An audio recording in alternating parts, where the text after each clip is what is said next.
All right, good morning, everyone. It is 11:30 on October 7th, 2025. I think we're still waiting for a few other people to turn up from the committee so that we can have quorum.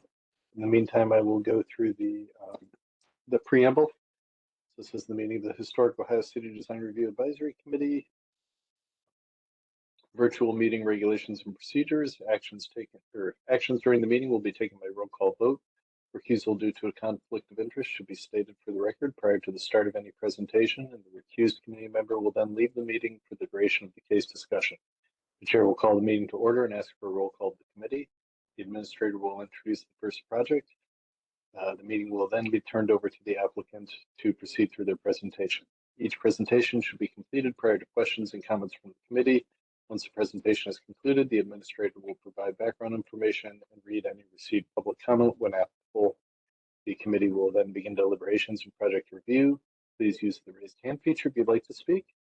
Any deliberations and review, or after deliberations and review concludes, the committee will render its recommendation and a motion. The applicant will leave the meeting at any point after their project review is complete. All projects will follow the same format until all projects are heard by the committee. Once all projects are heard, the chair will call for any committee or administrative reports. After all reports have been heard, the chair will adjourn the meeting. Regarding community comments, any and all community members may provide their written comments, thoughts, or questions regarding projects presented to the committee.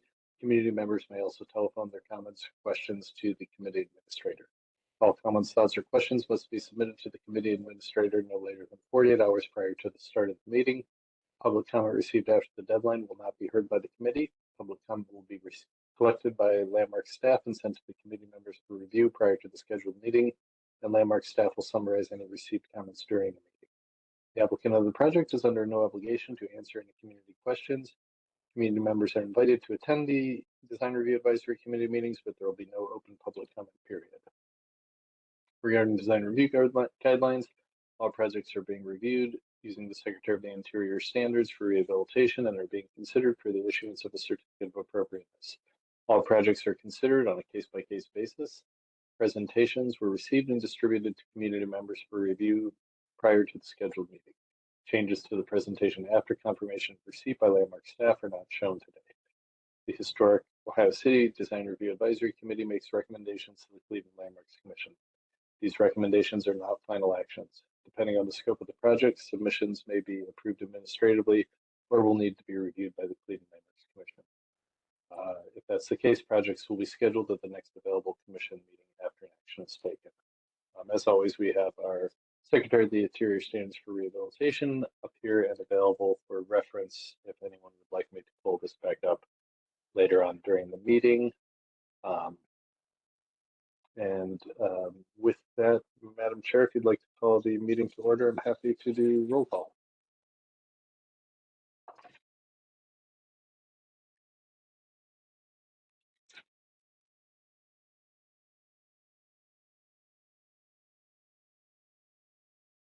Nia, are you there? Yes, I'm sorry. I'm just signing on for another meeting. Okay. Gotcha. I need to call today's meeting to order? Yep. Okay, please take the roll. Great. Ms. Anderson?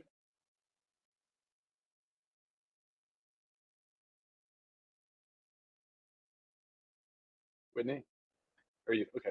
Sorry. I think maybe the city's having computer issues. Everything's running slowly today. Ms. Flaherty? Mr. Frondorf? Ms. Land? Mr. Miller?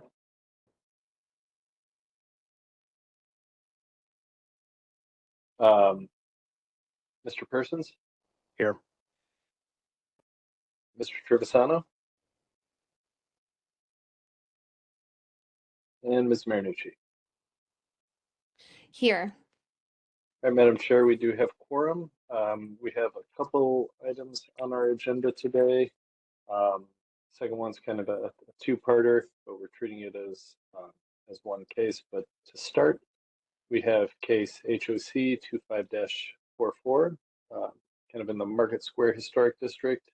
We've got Taylor Hanna from OCI here to present to us sort of an Ohio City banner project, so signage. So Taylor, you want to walk us through your presentation and just let me know when you want me to change slides. Sorry, Cool. Dan, at the moment, or for business, I think I have Mm. to recuse, so I'm still on the board for another few weeks. So, Noted. We'll also have to recuse. Okay, noted.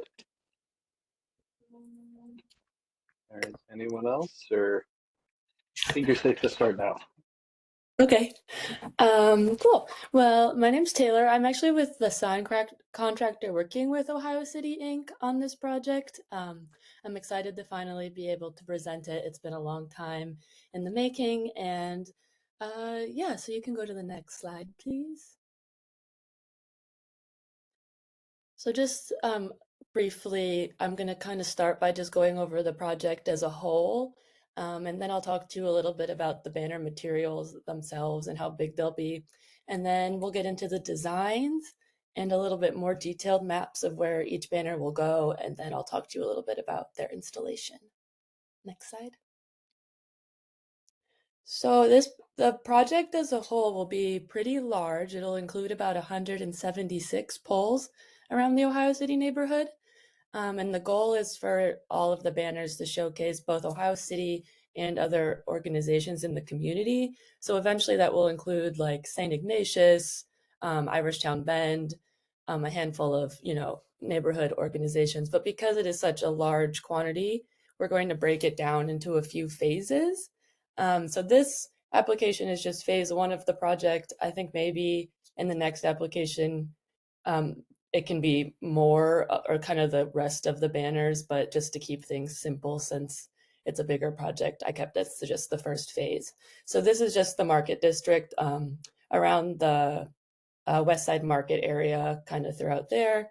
And yeah, there's 36 poles total, and then there's 2 banners per pole. So yeah, next map, please. This is just sort of a general map of the area. It's really just that main intersection near the West Side Market, kind of running up to Bridge, down towards Grenning, and then a little bit on Lorraine. The next slide, please. So this is just a rendering of the banners themselves. They will be 15 square feet for one banner. They're about 6 feet tall. And I noted the street and sidewalk part because with the designs, I feel like it's helpful to know which one is facing which side.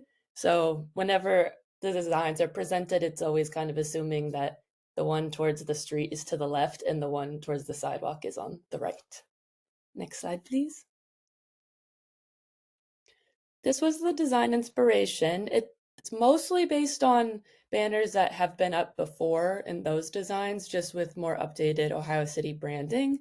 So using their newer branding and then elements of kind of historic Ohio City. And then the next slide, please. So these are the designs for this part. The 4 Ohio City ones will be used throughout the whole project. And then it's these West Side Market ones that are specific to this phase.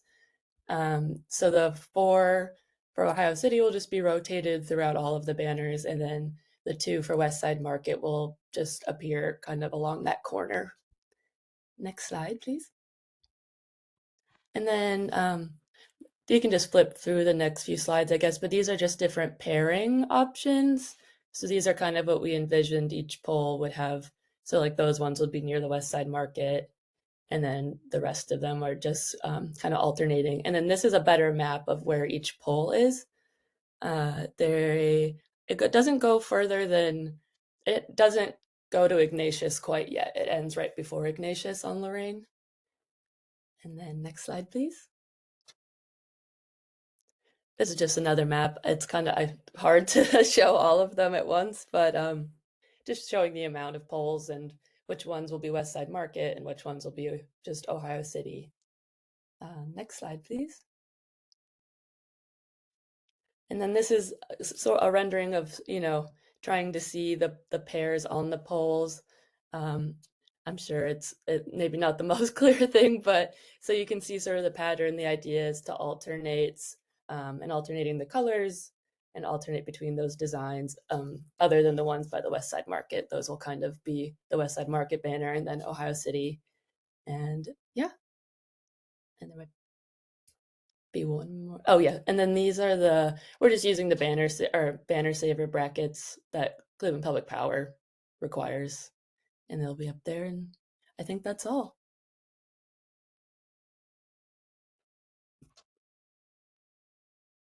Yeah, that's what we have, and I guess since Nia had to recuse herself, Angela, do you mind stepping in as chair for this discussion?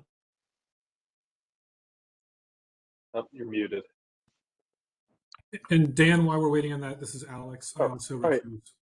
Okay, gotcha. Thanks.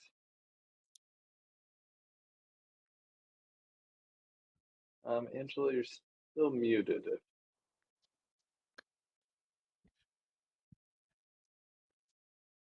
Yeah. Let me know if you can hear me. Oh, got it. Yeah, there it is. Okay. Any committee members wish to begin with any comments about the design or implementation? The only question I have is the hose clamps themselves, just verifying Mhm. that those are going to be stainless to where they attach the Yes. poles. Okay. Yes. That's the only question I have.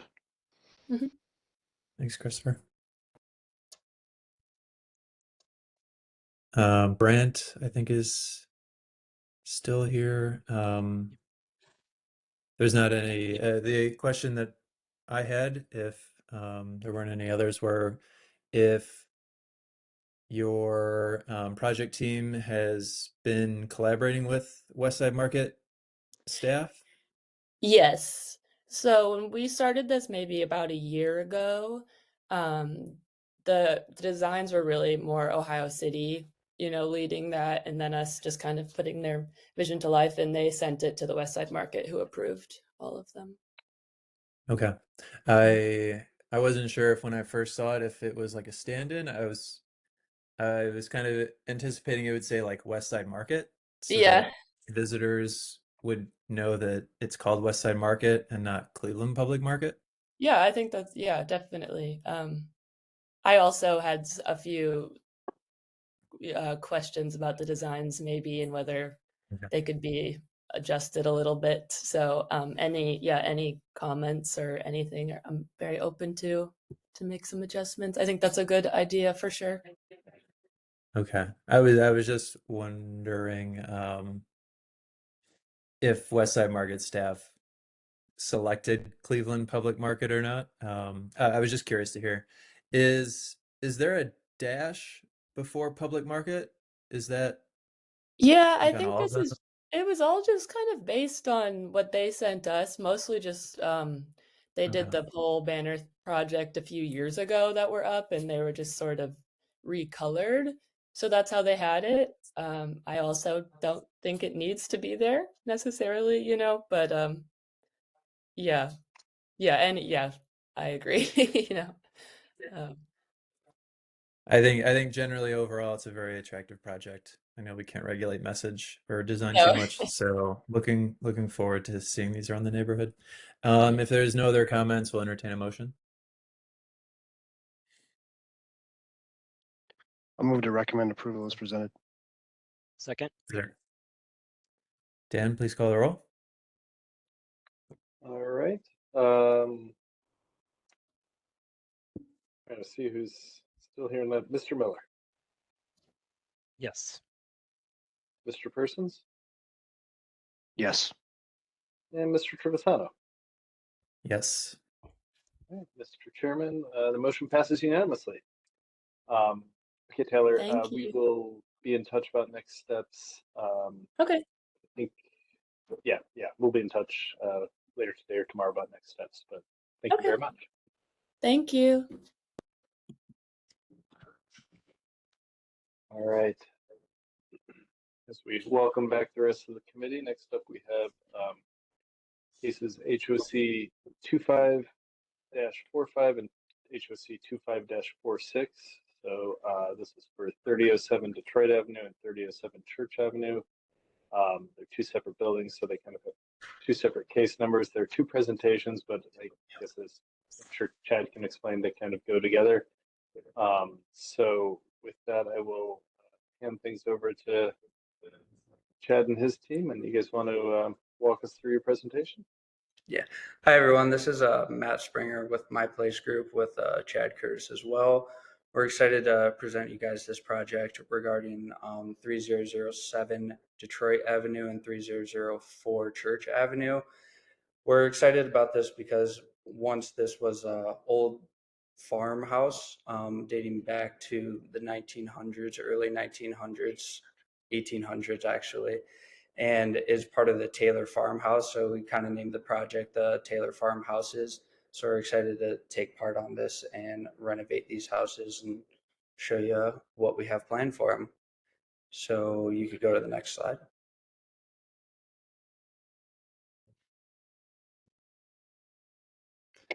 This is the current site plan that we have. As you can see, we're going to be doing it in a couple phases, but here we're going to be talking about 3007 Detroit and 3004 Church. As you can see, the one on Detroit will be our dog grooming and wellness center. And then on the Church Avenue side, we'll have the hair salon. Go to the next slide. These are the current existing pictures of the 3007 Detroit house. Go to the next slide. And then these are some more angles, and this is just showing more where it's at. It's right in between our one building, 32 West, and next to the battery shop and Avalon and Lucas Barkery, and then the newly Cordelia spot on Detroit and Church. You go to the next slide. Then this is the current floor plan of the 3007 basement. Could go to the next slide. And then this is the existing first floor plan where this is where the dog grooming store will go. Next slide. And then this is the upstairs of the 3007 Detroit house. This is currently an apartment, and we're going to keep it as an apartment and make some renovations on the inside. Go to the next slide. And then this is the initial layout that we've came up with for the dog grooming store. So when you walk in, you'll kind of get the retail aspect of this store where they'll have all their dog treats and toys and everything like that. And then once you go in more towards the center of the shop, you'll have the dog grooming stations. You'll have 4 to 5 personal grooming stations where you can take up your dog and do what you need there with grooming your dog. And then when you go to the back side of the house, you'll have an office space and a separate specialty grooming spot where they'll have a specific person that can take care of your dog, and you can kind of leave and let them do their thing. You can go to the next slide.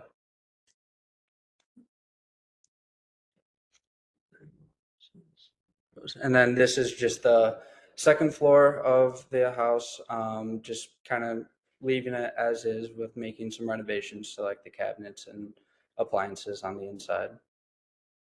You go to the next slide. And then this is the existing exterior of the houses. You go to the next slide. And then this is the current plan for the exterior of the 3007 Detroit house. You can see that we chose a blue, it's technically Allure blue for the siding. So we'll be redoing all the siding there in that Allure blue color, and it will be a hardy board. And then when you look at the front and the top left of this picture, you'll see that we have a storefront window that will be around, or the trim will be in aluminum bronze. And we chose this design to simulate double hung windows. So you got the 4 vertical elements running through there, and believe this will be a good opportunity or aspect of this building to really showcase what is inside the dog grooming store. And then just around there above it, we got some gooseneck lights that will light up the space. And then in front of the entry door, we have 2 sconce lights. And then above that, we have planned on a blade sign that will run there. So people walking down Detroit and everything will be able to see the logo for the dog bakery store.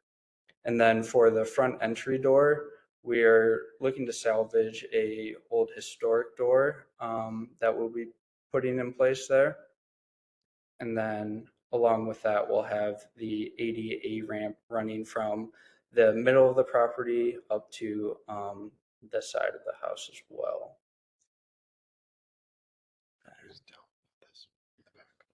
Oh, sorry, can you go back to the one slide real quick? And then the back of the house, we have a little space back there that we are going to bump up a little bit, and then we'll have more of a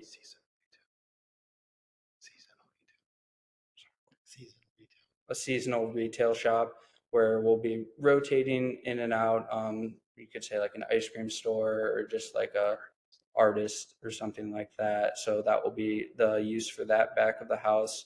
And we'll have the gooseneck lights running up against the top and this window to open up the space in the back.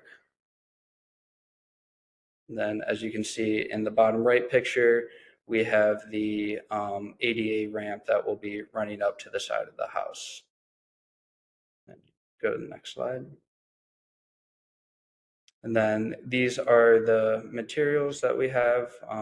Cement board lap siding, which will be in the Allure Pacific blue. Gooseneck lighting, as I was talking about. The aluminum storefront, bronze. This will be around that storefront in the front of the building.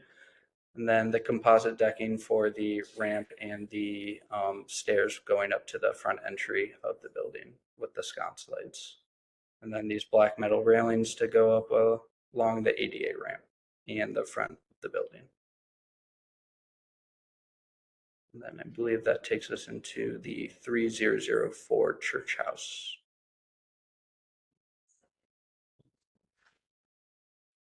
Dan, should we discuss house by house, or do you want to run through everything first?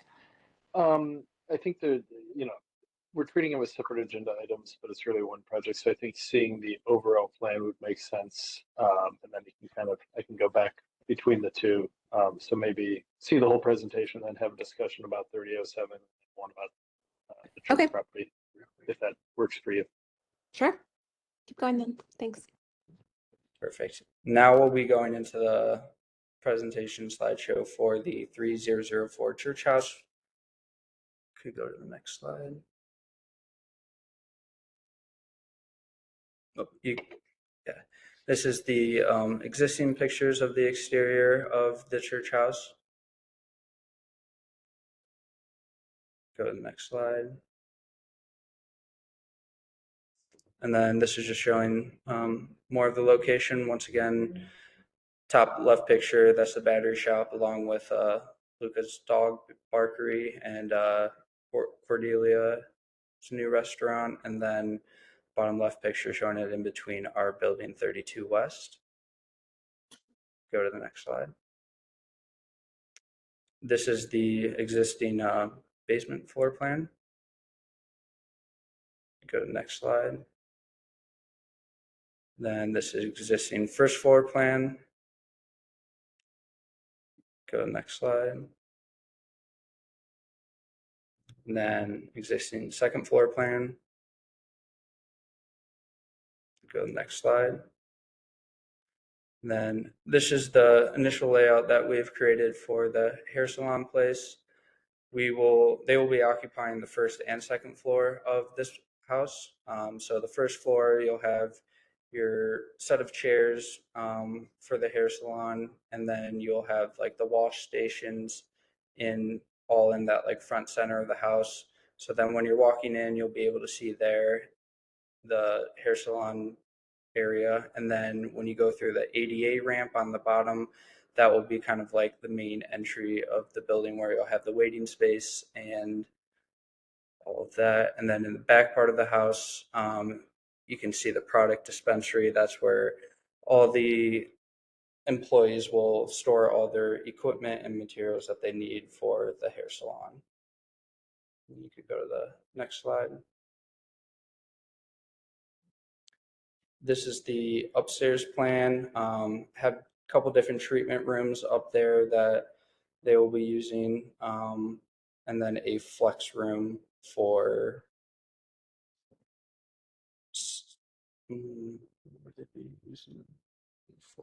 yeah, they'll just have that up there for different contractors to come in and complete what they Might be a bridal shower a room. bridal shower room. But you can go to the next slide. This is the existing elevations of the exterior of the house. I would know, but internet will either right there. And if you look at the top right of the picture, we will be adding a window to the right side of the house.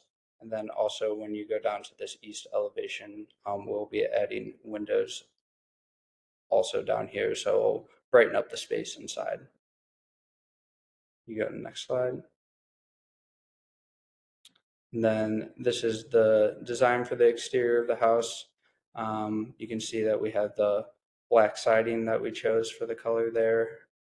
And then we will have the ADA ramp coming from the church side of the house running up to the middle part of the house. And then as you can see in that top right picture, we have also shown that new window that we're going to be adding there.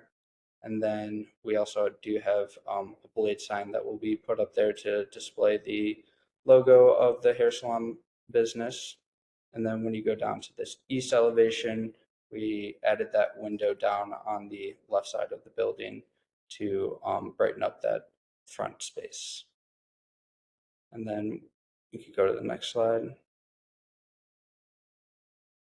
And this is the material list that we have. So the cement board lap siding, which will be the Sherwin-Williams tricorn black, and then use the same decking that we're using at the Detroit house will be the composite decking, and then have the same black metal railings that will match for the ADA ramp and then the front entrance of the house. And then we have the decorative lighting that will be running along the outside of the house at the main entry point where it will be there, and then also running up against the ADA ramp of the house as well. And that will, and you could go to the next slide, but I think that will be it. Yeah, that is all we have on both of them. So I guess with that, I'll probably jump back to 3007 Detroit, so you guys can start discussion with that one. If that works. Yeah, let me know if you want me to bounce around. Thank you. Does anyone want to kick off the conversation?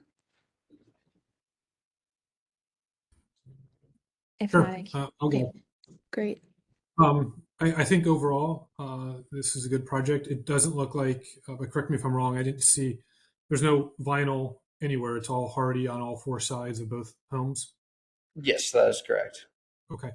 Then the only real substantive comment I have is for the Detroit house there, where you put the storefront window. I'd like to see the original fenestration of the house there, the two windows, exactly like that.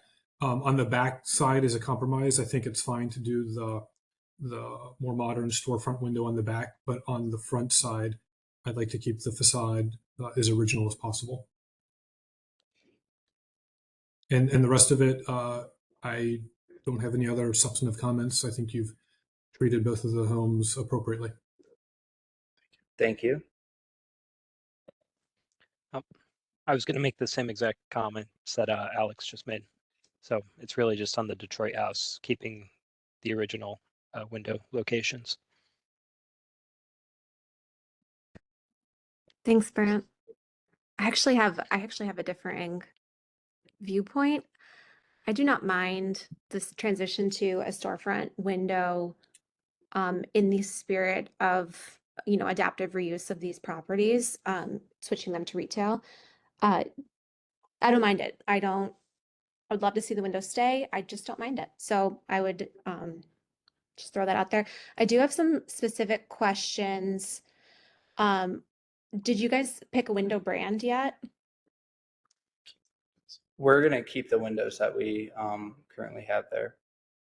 Oh, okay. And are the roofs for either structure within scope? Not right now.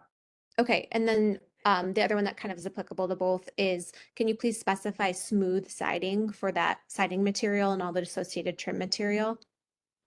Yes. Okay, great.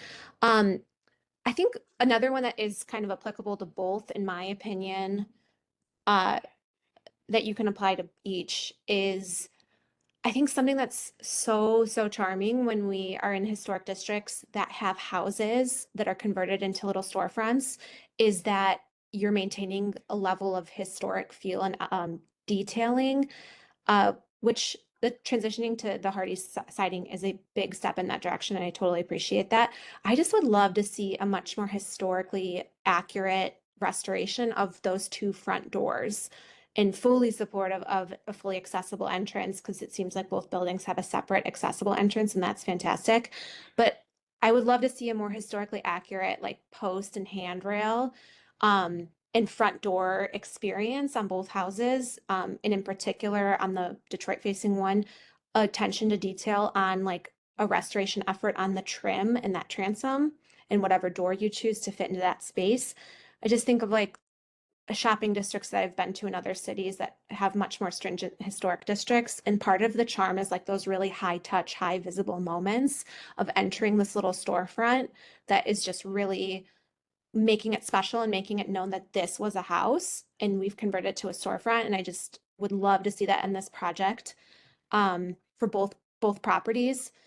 And that said, I very much agree with my colleagues that I think this is in general very like appropriate and sensitively done transition, and I'm excited to see this little block of buildings come together, but just love a bit more like historic touch on those front doors, the front door experience. I'd like to second what Nia just said about the front doors. I agree with Nia on the storefront, except for instead of that being a 4-panel storefront, I think it needs to be a 3-panel so that it echoes the rhythm of what used to be there, so that there is a memory of those two double hung windows. So it still feels like it's got a connection to what used to be there. And then I would have no issue with doing a storefront there. Thank you. Can I just make a comment on the storefront windows, less to the applicant, more to my colleagues? I think when we walk around the neighborhood and we see restorations that were done from the period of, let's say, the 50s through the 70s, we see that and it stands out, at least to my eye, like a sore thumb, like, oh, this didn't go so well. And I don't want in the future people to say that of this house. And that's why I feel fairly strongly about maintaining the historic fenestration of this home here, even though it is being converted into a commercial use. I just don't think that the application of the storefront window has been particularly successful in our historic district. I think that's very fair, Alex. I think if the applicant wanted to revisit that maybe creating a window that's got a much lower sill, so it has a lot more visibility into the space, would be a good alternative. But hearing a mix of opinions on our committee, I think that's also something that the Landmarks Committee itself might have strong opinions on. So if you guys were open to that, getting more glazing by just having bigger windows, that could be something to consider. Yeah, I think there's a way. Oh, go ahead. Yeah, sorry. We've explored that option, and the windows are pretty low as they are, about a foot within the floor of the inside. Yeah, Oh, I one think there's other. Sorry, Go Chris. ahead. Oh, One I other was just quick gonna say- comment. After you, Nia. Okay, sorry. One other quick comment I forgot because I had in my notes. While I am personally not opposed to a black building, I'm sure you're going to get grumpiness from Landmarks Committee on that, and or would in thinking in that vein, like perhaps consider a really deep color that has a bit more warmth to it, like an urbane bronze or a green black, just one that has a bit more of a interesting undertone. I love tricorn black. I use it all the time, but it's a very true black. If you just skewed a little bit warmer or an undertone that's a bit more earth toned, it might benefit you at the next level. Thank you.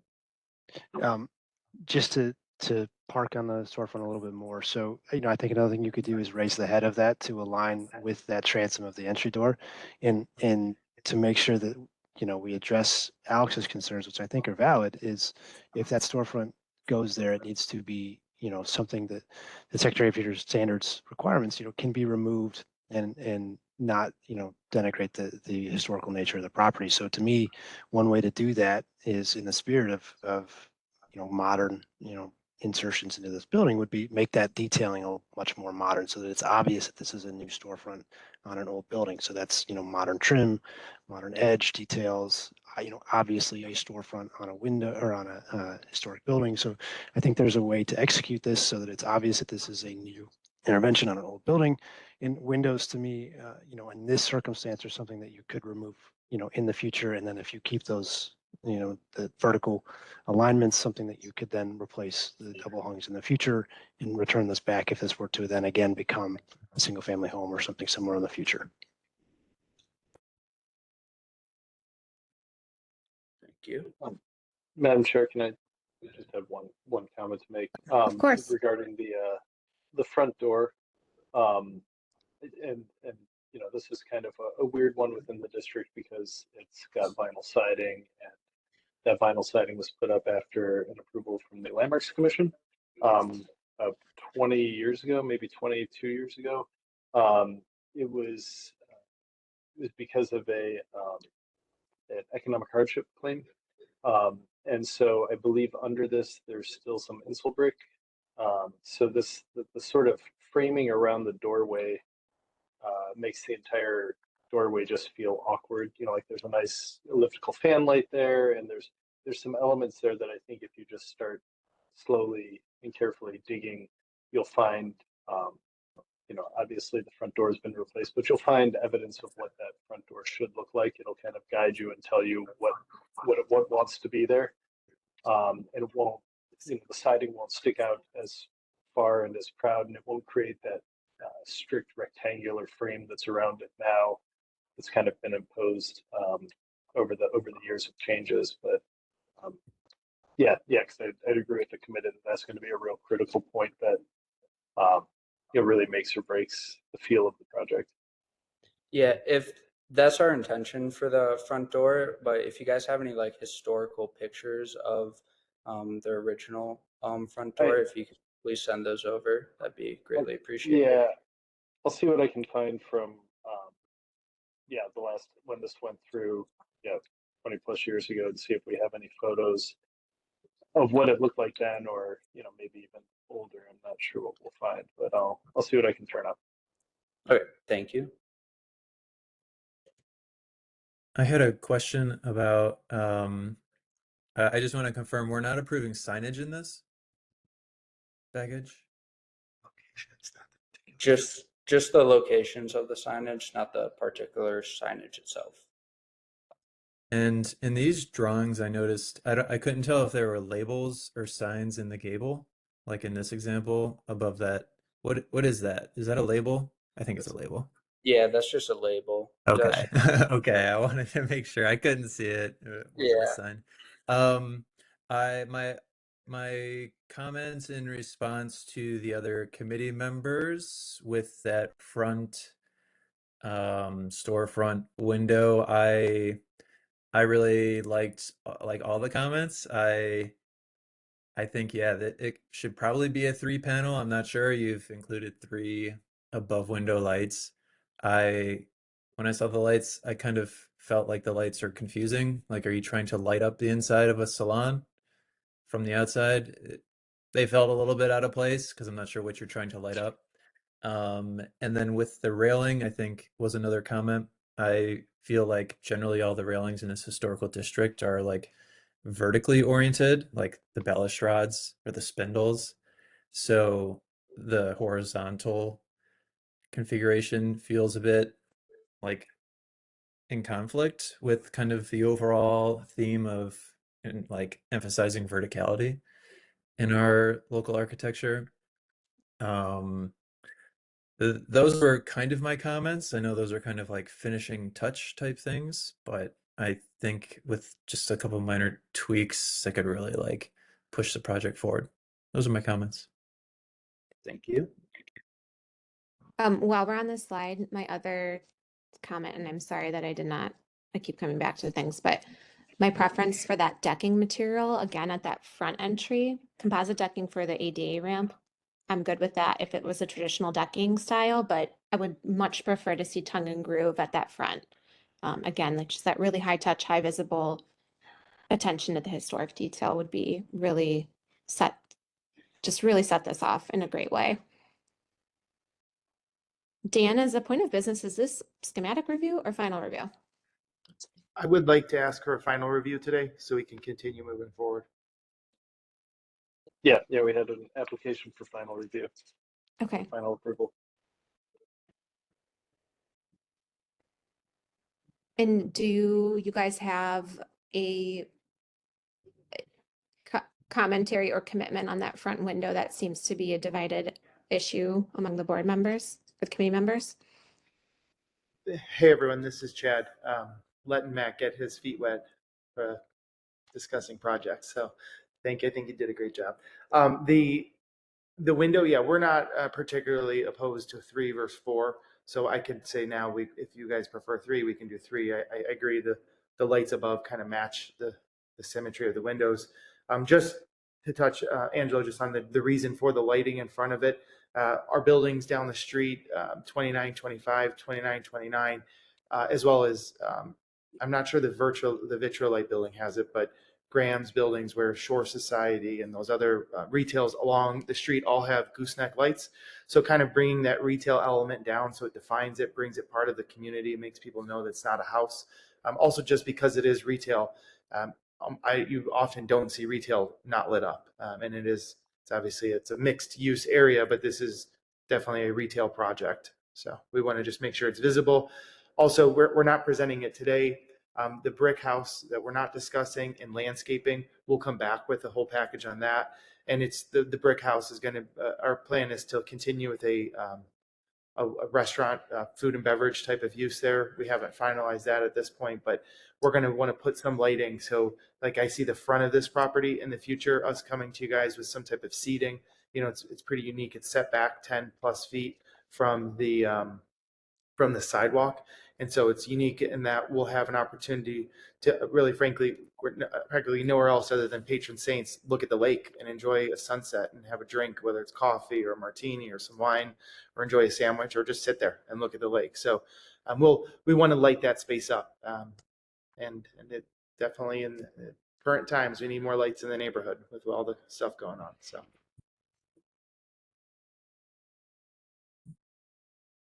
Thanks, Chad. Does anyone want to make a motion? Before a motion is made, I just want to insert into the record, Dan, I ask that you bring this to Landmark's attention. The Secretary of Interior Standards makes distinctions between restoration, rehabilitation, and preservation. And I think that this probably falls in the rehabilitation. This is a house that's being converted into a new use. But even then, the Secretary of Landmark Standards, at least as I read them, do look to preserve the historic quality of the facade and the character of it. And I think that by allowing a storefront window on this historic house, we're committing an unforced error. And I think it is a mistake to do that. And but otherwise, I don't mean my comments to denigrate the overall project. I think it's a great project, Chad. I just think that that's unnecessary, and I would like to see the historic windows remain. Just as a feedback or a response, Alex, we kind of a give and take in some situations. With the brick house, we don't plan to really introduce any type of storefronts. I don't think that that house will speak as well and for the purpose of what we're trying to achieve here. Kind of like Matt said, let people see what's inside. And also Chris had a note about doing it in a way that it can be redone. Our plan would be to put a header straight across. So at any point later in time, someone could just bring the dividers, the muttons down or the mullions down between and kind of replace those two windows. So we wouldn't be doing something that was not able to be returned to the original condition. So.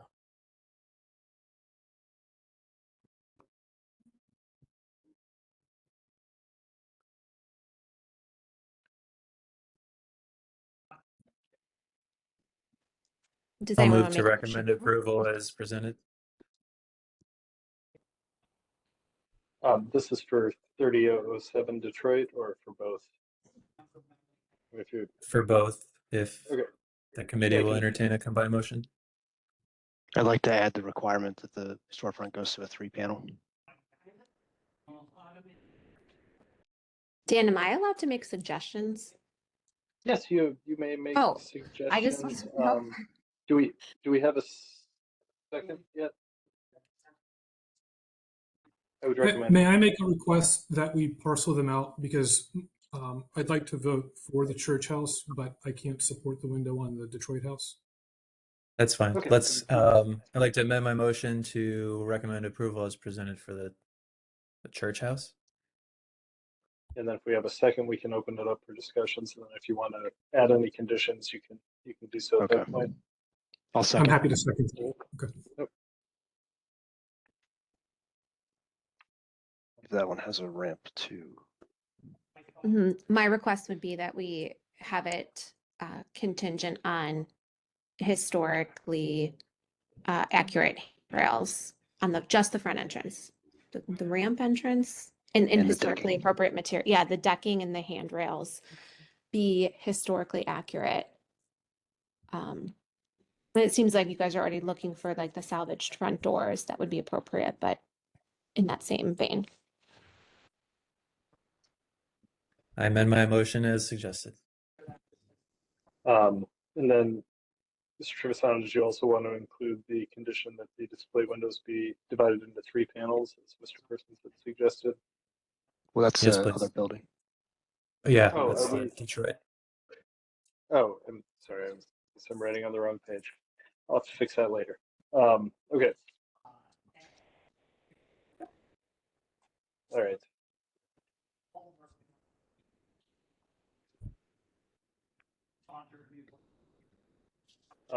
Any other discussion or issues?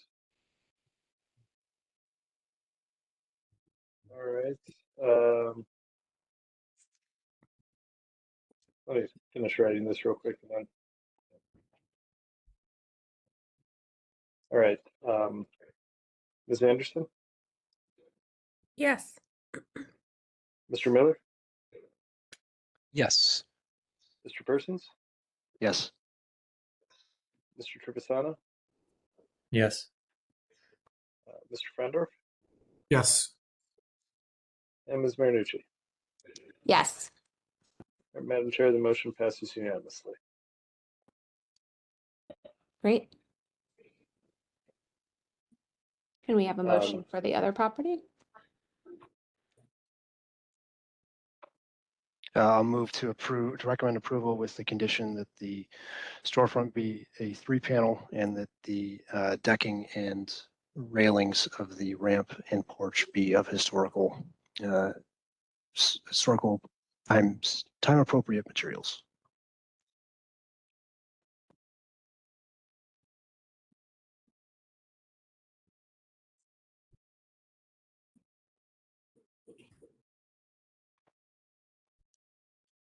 Do we have a second?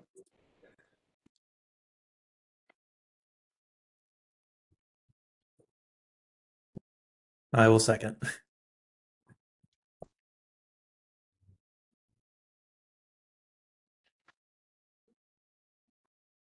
All right. Any discussion or? All right, Ms. Anderson, Yes. Mr. Frondorf, No, and based solely on that front window per my prior comments. Mr. Miller, Yes. Mr. Persons, Yes. Mr. Trevisano, Yes. and Ms. Marinucci. Yes. And Madam Chair, the motion passes by a vote of 5-1. Yeah, Chad, Matt will be in touch about next steps, but committee's recommended approval with some conditions on both of those cases. So. Thank you Thank very you. much. Everyone. Appreciate it. Thank you. Dan, do we have Thank any other business? No other business today, Madam Chair. You know, Great. May I we're already ask if on- there's any update on the Randall and Whitman house? I have not seen an update recently, but I can reach out and find out if there's anything new going on with it. Because I haven't heard anything in the last, I guess, several weeks. So probably about time for me to reach out again. Thanks, Dan. If anyone else doesn't, if we have no other discussion points, then we can adjourn. Thank you all. Have a good day. Thank you. Bye, guys. Thanks, everyone.